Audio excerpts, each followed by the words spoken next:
महाद्वीप किसी मुल्क को नहीं, जिस महाद्वीप के अंदर कई ममालिक आते हैं। हम एशिया महाद्वीप में, इसमें इंडिया भी है, पाकिस्तान भी है, श्रीलंका भी है, बांग्लादेश भी है, भूटान भी है, ये सारे ममालिक एक महाद्वीप में आते हैं।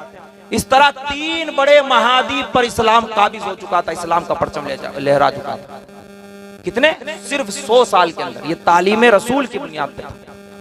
और आप खुद गौर कीजिए, अल्लाह के नबी सल्लल्लाहु अलैहि वसल्लम से पहले के जमाने को जमाना जाहिलियत कहा जाता है, और रसूल के जमाने यानी जब आपने ऐलान नबूवत फरमाया तो उसको दौरे इस्लाम कहा जाता है। एक तरफ जाहिलियत, एक तरफ इस्लाम, ये कोई आपस में मुतज़ाद चीजें नहीं है। रात दिन के मुकाबले में बोली जाती है, औरत मर्द के मुकाबले में बोली जाती है। ये दो अपोजिट चीजें हैं। लेकिन इस्लाम और जाहिलियत, इस्लाम के मुकाबले में कुफ्र आना चाहिए, जाहिलियत के मुकाबले में इल्म आना चाहिए।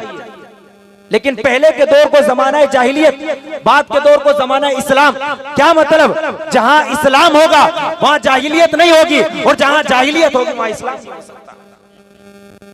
अल्लाह के नबी सल्लल्लाहु अलैहि वसल्लम ने बाकायदा एक बोर्डिंग स्कूल कायम किया, जिसको सुफ़ा स्कूल कहा जाता है, मदरसा कायम किया। 1000 से ज्यादा सहाबा इकराम ने उस मदरसे में तालीम हासिल की।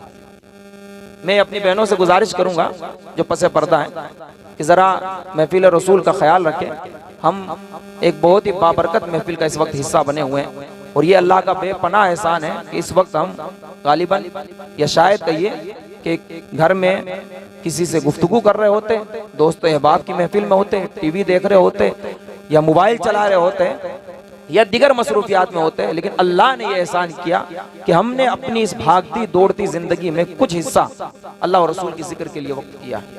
ये आपकी खुशकिस्मती है, और आप इस महफिल को जब तक इख्तिताम पजीर ना हो छोड़कर मत जाइएगा। इसलिए कि आने वाले वक्त में, यानी जो आपकी आने वाली जिंदगी है, आप कितने साल जिंदा रहेंगे, कितनी सांसें और चलेगी, आपको मालूम नहीं। हजरत मौलाए कायनात ने एक दिन कहा था अपने दोस्तों से, लोगों हर नमाज को ये पढ़कर, ये समझकर पढ़ा करो कि शायद ये मेरी आखिरी नमाज है। हुजूर गौसे आजम ने फरमाया था, लोगों जो काफ और काफ को समझ गया, बड़े काफ और छोटे काफ को, तो उसकी जिंदगी कामयाब है। फरमाया हुजूर ये क्या मतलब, काफ और काफ का क्या मतलब? आपने फरमाया काफ से मतलब कब्र है, और काफ से मतलब, छोटे काफ से मतलब कफन है। जब भी तुम किसी जगह जाओ तो ये सोच के जाया करो शायद इसके बाद मेरी मंजिल कब्र है, और जब भी कोई कपड़ा पहनो तो ये सोच के पहना करो इसके बाद मुझे कफन पहनाएगा। इसलिए आपकी खुशकिस्मती खुशबख्ती है कि आप महफिल रसूल में जो लोग जरिया बन रहे हैं, अल्लाह उनको इसका अजर अता फरमाए। मैं फिर से अपनी बहनों से गुजारिश करूंगा, एक बात इस ताल्लुक से मैं गुजारिश करता हूं और आपके गोश गुजार करता हूं कि आपने गालिबन हजरत, ये मेरे इस टॉपिक से ताल्लुक नहीं रखती लेकिन ज़िम्नन आ गई, हजरत अब्दुर्रहमान जामी रदी अल्लाह ताला का नाम सुना होगा। बड़े आशिक रसूल, आशिक सादिक गुजरे हैं। अल्लाह के नबी सल्लम के ज़ाहिरी विसाल के बाद तकरीबन 600 साल के बाद के बुजुर्ग हैं, और आज से तकरीबन 800 साल पहले के बुजुर्ग हैं। हुजूर अलैहिस्सलाम अरब में रहते हैं, आपका मज़ार मुक़द्दस अरब में, और ये रहने वाले कस्बा जाम ईरान के। एक दिन इन्होंने नात लिखी, तनम फरसूदा जा पारा हिजरा या रसूल अल्लाह, दिलम पस मुर्दा आवारा ज़ईसिया या रसूल अल्लाह।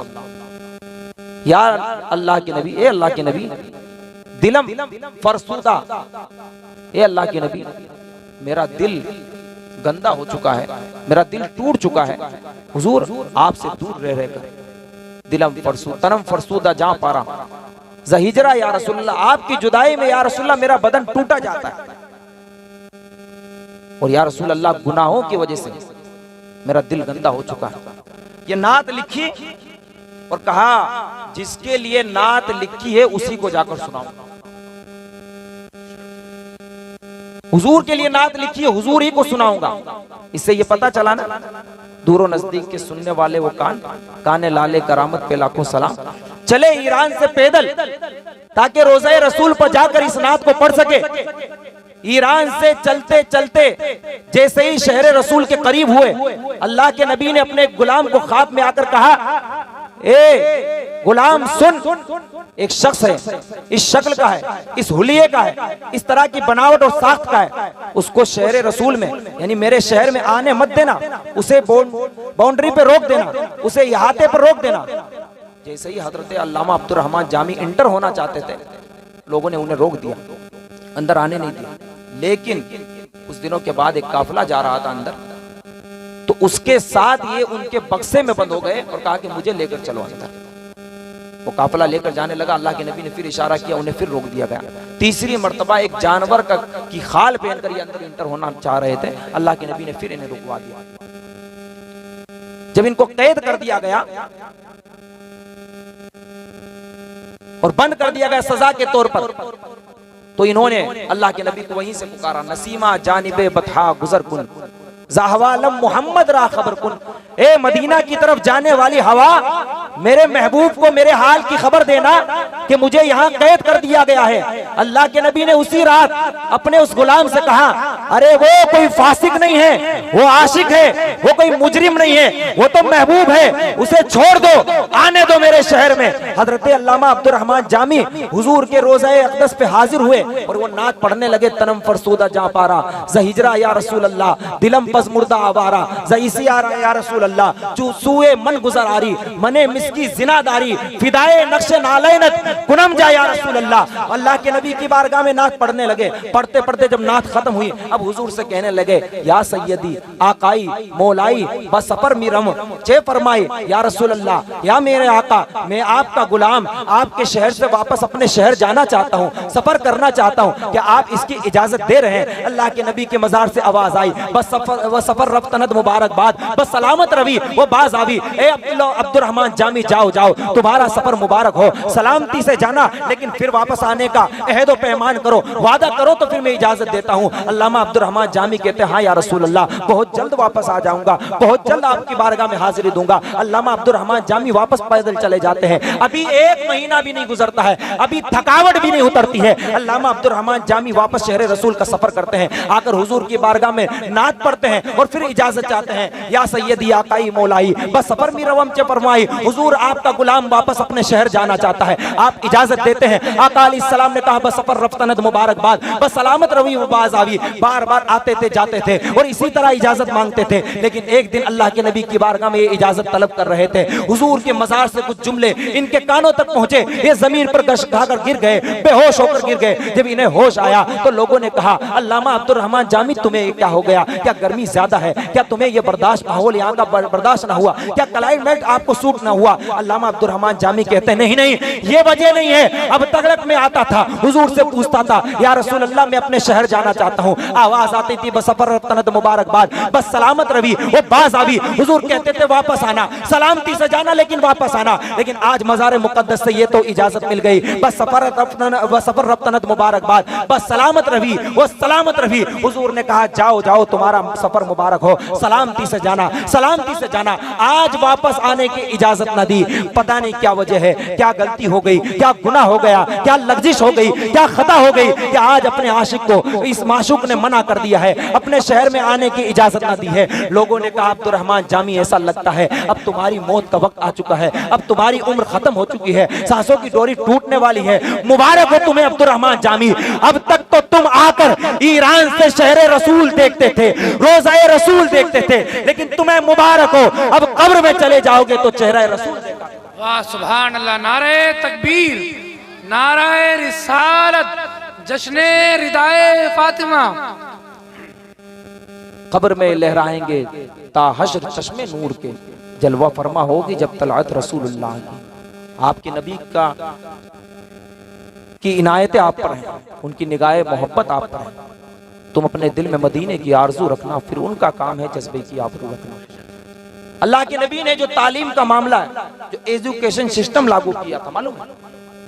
हुजूर अलैहिस्सलाम की बारगाह में पढ़ने वाले सहाबा का ये हाल था। एक सहाबी है हजरत अब्दुल्लाह इब्न अब्बास, फरमाते हैं, लौ दाली बिकालु बईरिन लवजदतुहु फी किताबिल्लाह। ये अब्दुल्लाह इब्न अब्बास हैं, जब हुजूर अलैहिस्सलाम दुनिया से गए थे तो उस वक्त सिर्फ 13 साल की उम्र थी, लेकिन इनका जो दावा है वो कितना बड़ा है। फरमाते हैं, लौ दा ली बिकालु बईरिन लवजदतु फी किताबिल्लाह। कहते हैं हजरत अब्दुल्लाह इब्न अब्बास, अगर मेरे ऊंट की रस्सी भी गुम हो जाती है तो मैं उसे भी कुरान में तलाश कर लिया।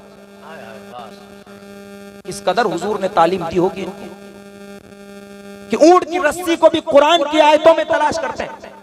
एक सहाबी हैं हजरत उमर फारूक रज़ी अल्लाह तआला अन्हु, वो कहते हैं ला यबी फी सूकिना इल्ला मन कद तफक्का फी दीन।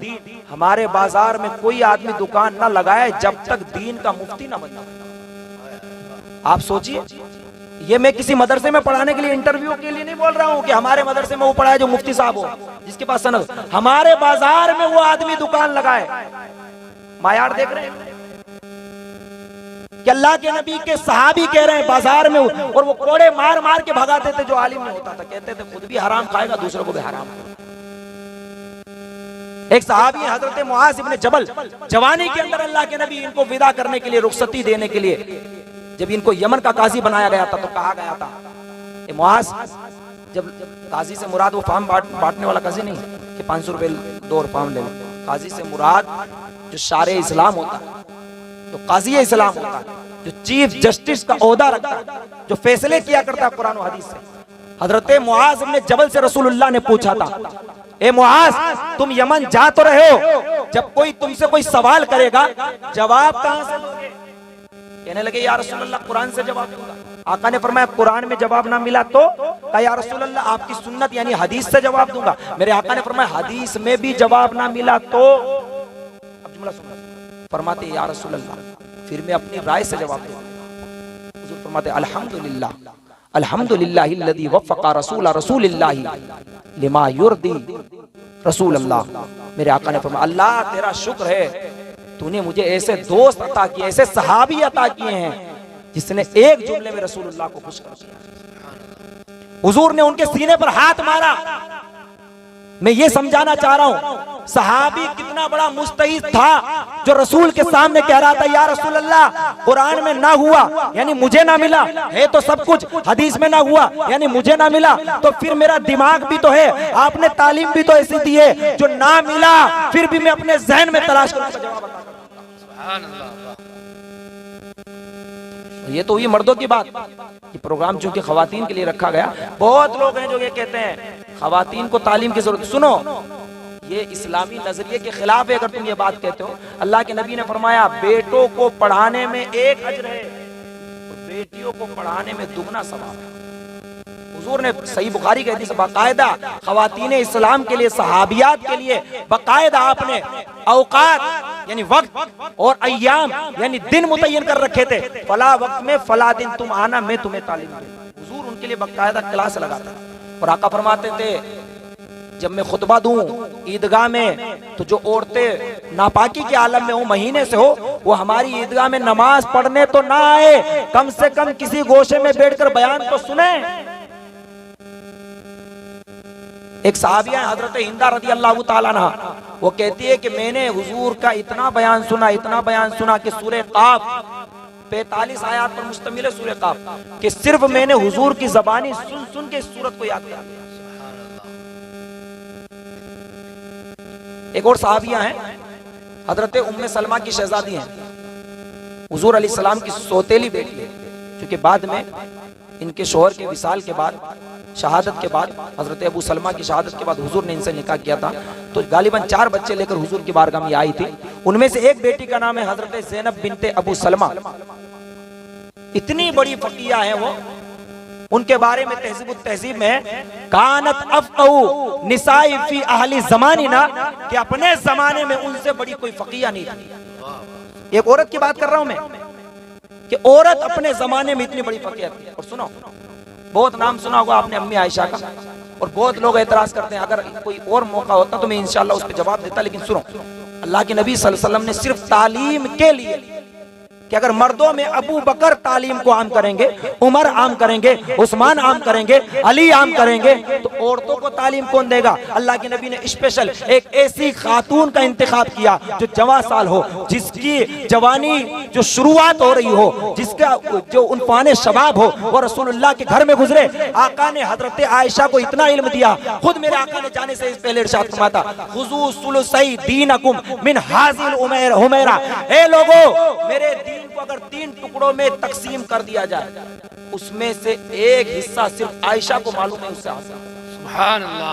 आप सोच सकते हैं 3 हिस्से, उसमें से 2 हिस्सों में सहाबा हैं, ताबईन हैं, तबे ताबईन हैं, फुकाहा है, अइम्मा मुस्तहिदीन हैं, सल्फे सालिहीन हैं, बुजुर्गाने दीन हैं, उनके मुरीदीन, मोतकीन, खुलफा, मुतवस्सिलीन, पूरी जमात मौजूद है, और एक पलड़े में अम्मी आयशा मौजूद है। 2210 हदीसें आपने रवायत की, 2210 हदीसें। और सुने हजरत उमर फारूक, हजरत अब्दुर्रहमान इब्न सुलैमी रज़ियल्लाहु ताला अन्हु ने इसको बयान किया। हजरत उमर फारूक रज़ियल्लाहु ताला ने एक दिन मस्जिद में खड़े हुए, लोगों ने आके शिकायत लगाई थी कि औरतें बहुत मेहर मांग रही हैं। अल्लाह के नबी सल्लल्लाहु अलैहि वसल्लम की इस सहाबी ने कहा, ठीक है, जुमा में मैं ऐलान करूंगा कितना मेहर रखा। तो आप खड़े हुए, हजरत उमर फारूक, बहुत तवज्जो से सुनिए इस बात को, सोचिए कि औरतें किस कदर पढ़ी लिखी थी उस वक्त, और आज हमारे बच्चे का यह हाल है कि 1 साल पहले शादी की तैयारी करेगा, कोट सिलाएगा, पैंट सिलाएगा, टेंट लगवाएगा, सबसे बात कर लेगा, लेकिन निकाह के अंदर उसे 3 कलमे दिया, क्या तुम हुकूक अदा करोगे? मैंने 100 निकाह अगर पढ़ाए तो 99 निकाह वो होंगे जिसमें मेहर मुअज्जल, बाद में दिया जाने वाला मेहर। ये वो कौम है जो टेंट वाले को हैंड टू हैंड पैसे कैश में देते, खाने वाले को कैश में, नाचने वाले को, पेशाओं को कैश में, लेकिन जब जिस बीवी से इसका निकाह हो रहा है 5,000 रुपए, 11,000 रुपए, 21,000 रुपए, वो भी इसके पास। जबकि मेरे आका ने जब मौला अली से, जबकि अल्लाह का हुक्म था, उमर नबी सल्लल्लाहु अलैहि वसल्लम, हुजूर को हुक्म दिया गया कि अपनी बेटी फातिमा का निकाह अली से करो, तो अली को बुलाया गया। होना तो यह था कि अल्लाह का हुक्म था, उसमें कोई ताखीर ना होती, लेकिन सवाल पूछा मेरे आका ने, अली तुम्हारे पास मेहर के पैसे हैं? किस अली से पूछ रहे हैं? जिसको खाना मेरे आका खिलाते थे, जिसको घर में मेरे आका रखते थे, जिसके लिए छत का इंतजाम आका ने किया था, लिबास का, कपड़े का इंतजाम आका ने किया था, उस अली से पूछ रहे मेरी बेटी फातिमा से शादी करना है तो पैसे हैं? मेरी बच्ची को देने के लिए मेहर के पैसे हैं? आजकल मेहर तो कोई कॉन्सेप्ट ही नहीं इस्लाम में। मैं कहता हूँ इस्लाम ने औरतों के हुकूक नहीं दबाए, मुसलमानों ने दबाए। ये जो 8 लाख वो लड़कियां मुर्तदा हो चुकी है, इस्लाम से फिर चुकी है, हमारी वजह से।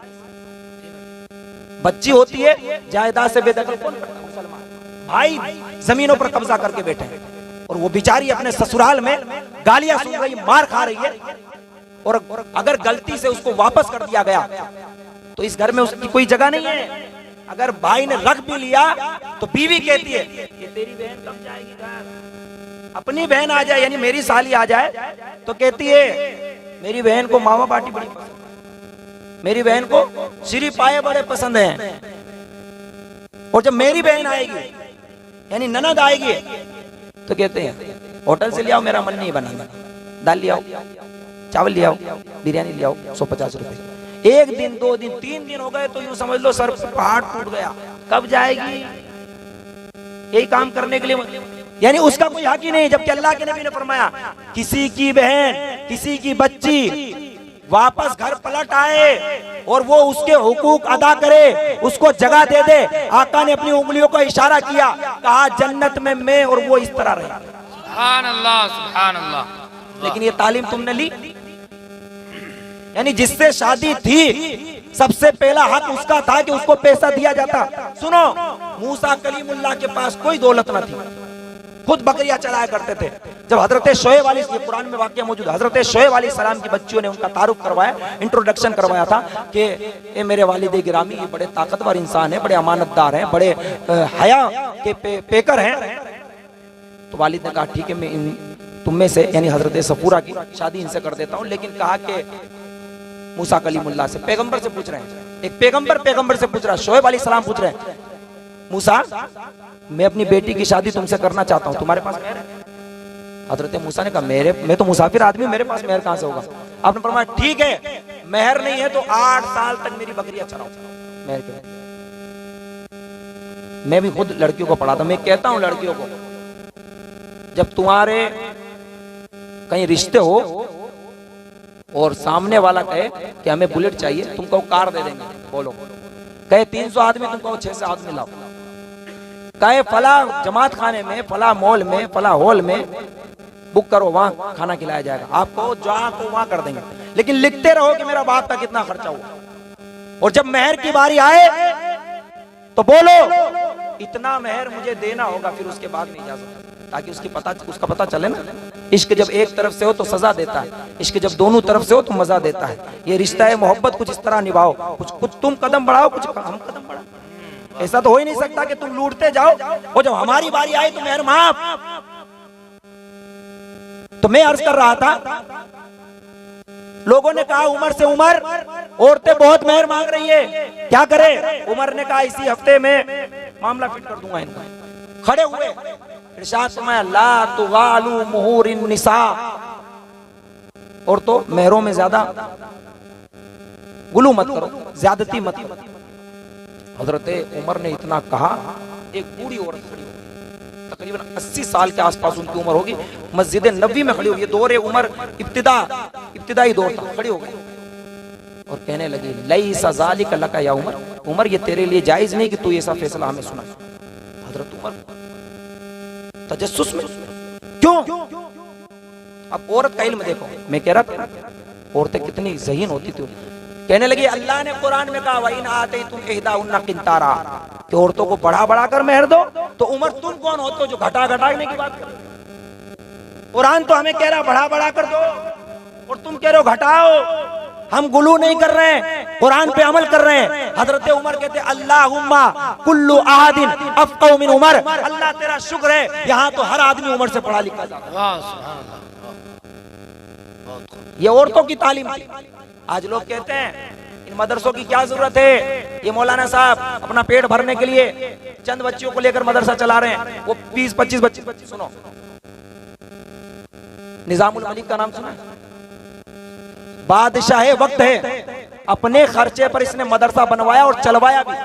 कुछ लोगों ने आकर शिकायत की निजामुल मलिक से, कहा हुजूर आप तो बड़ी मेहनत से मदरसा आपने बनवाया, खूब खर्चा भी करते हैं, लेकिन बच्चे पढ़ते वढ़ते नहीं है, सब टाइम पास हो रहा। बादशाह वक्त का अच्छा, जब कई शिकायतें आ गई तो कहा एक दिन मैं खुद जाकर तहकीक करूंगा, मालूम करूंगा। हुलिया बदलकर भेष बदलकर गए मदरसे, देखा कोई बच्चा खेल रहा है, कोई लड़ रहा है, कोई भाग रहा है, दिल बर्दाश्त हो गया, सोच लिया मदरसा बंद कर देना, कोई फायदा नहीं। एक बच्चे को देखा जो किताब खोले हुए किताब पढ़ रहा था, वहीं जाकर सलाम किया बादशाह वक्त में, सलाम वालेकुम। बच्चे ने जवाब नहीं दिया, कहा बेटा सलाम वालेकुम, जवाब नहीं दिया। तीसरी बार कहा बेटा सलाम वालेकुम, निगाह उठाई, कहा वालेकुम सलाम। बेटा तुम्हारा नाम क्या है? कहा बादशाह वक्त। ये मैं अपने जुमले कह रहा हूँ। उन्होंने कहा कि मुझे अभी अपने बारे में तारुफ करवाने का वक्त नहीं, मुझे पढ़ने दो, मुझे इल्म हासिल करने दो। उन्हें नहीं मालूम था बादशाह वक्त पूछ रहा, कहा मुझे पढ़ने दो। कहा बेटा इसमें क्या पढ़ रहा है? कहा ये जो लाइनें नजर आ रही है इसमें मैं खुदा तक पहुंचने के रास्ते तलाश कर रहा हूं और मेरे रास्तों में रुकावट ना बने।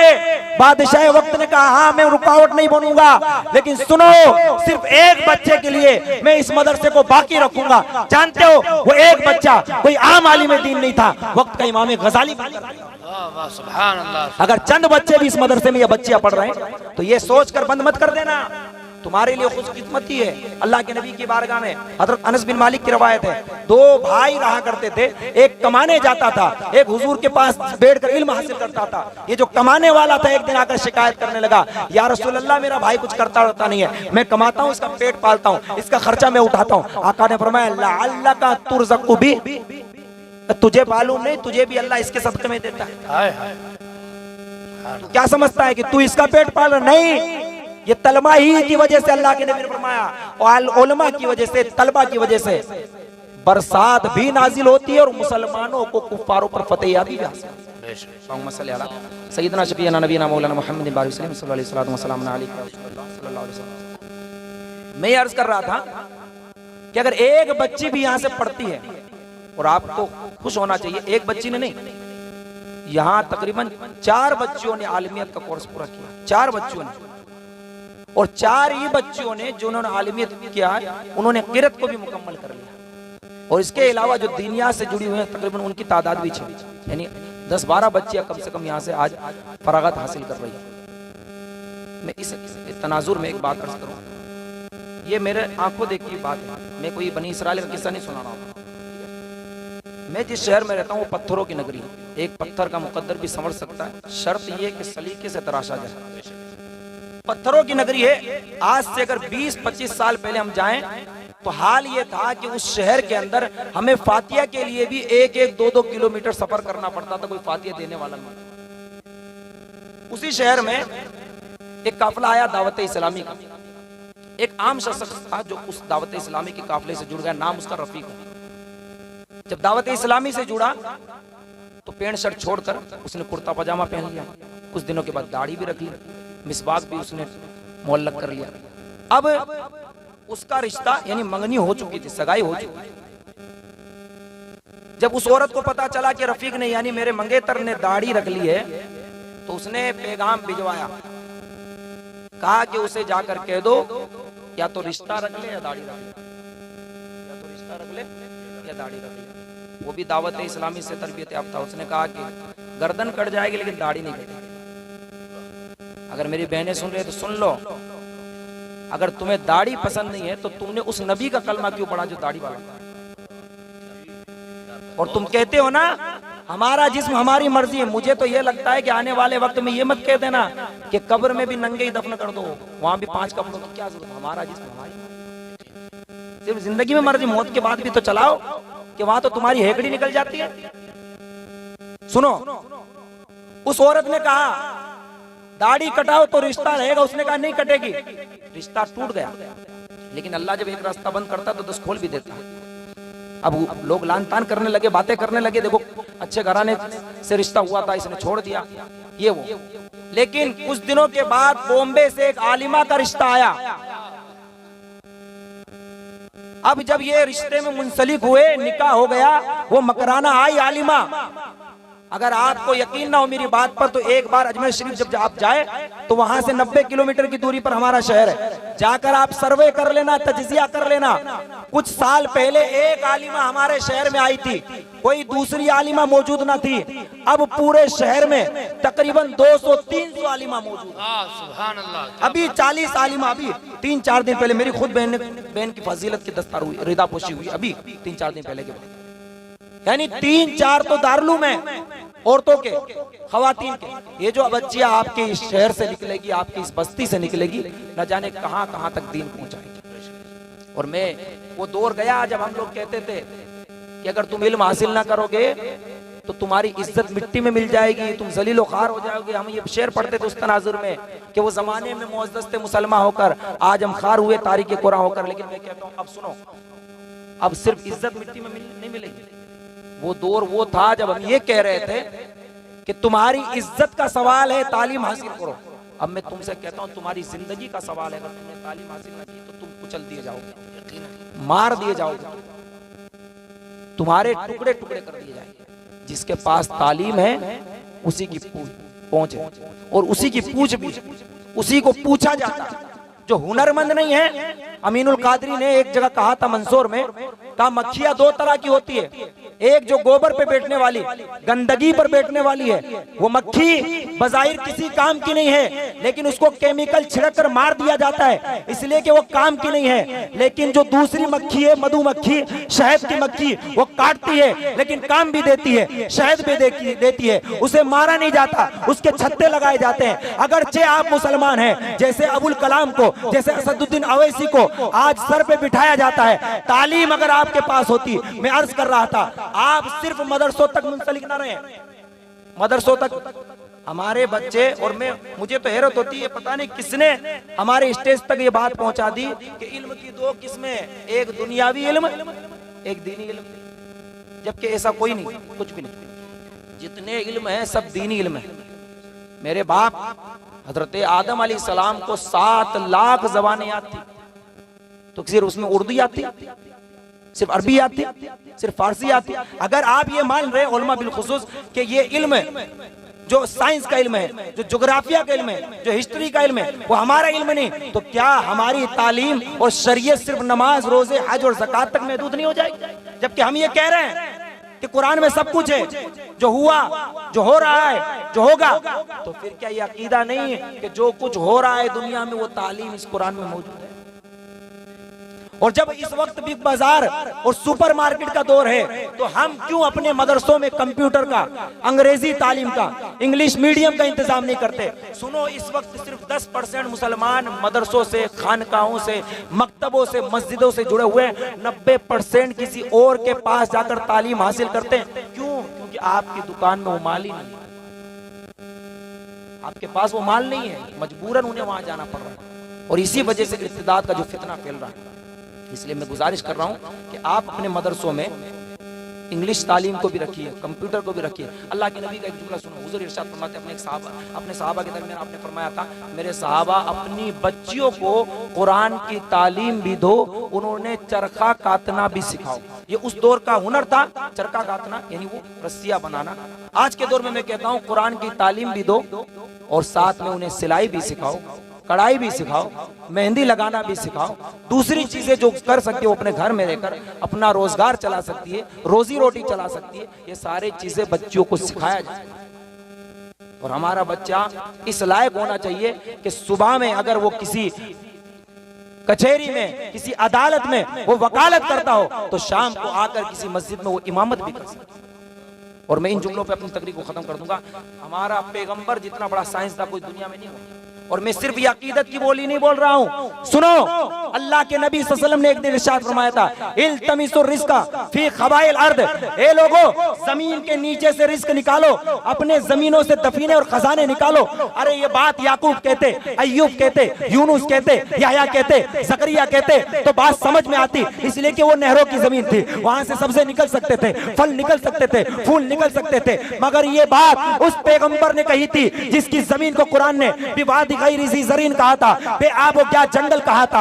आज दुनिया अगर ये कलाम पढ़ने पर मजबूर है कि सोना निकल रहा है मोहम्मद के शहर में, उस मोहम्मद ने 1400 साल पहले बता दिया था, हाँ ये वो शहर नबूवत है जहां आने वाले वक्त में सोना निकल कर रहेगा। ये साइंस जो तरक्की कर रही है ये रसूलुल्लाह के पैगाम की बुनियाद पर। मैंने जो बातें अर्ज की, अगर बयान करने में, सुनने सुनाने में कोई खता या अलगजिस वाक़या हुई, तमाम तर उलमाए किराम को, तमाम तर हाज़िरीन हज़रात को शाहिद व आदिल बनाकर मैं तौबा करता हूँ। अस्तग़फिरुल्लाह रब्बी मिन कुल्लि ज़ंबिन व अतूबु इलैह। अल्लाह मुझे हक़ कहने और इस हक़ को बयान करने के बाद अमल करने की और आप तमामी लोगों को आम करने की तौफ़ीक़ अता फ़रमाए। व मा अलैना इल्ला अल बलाग।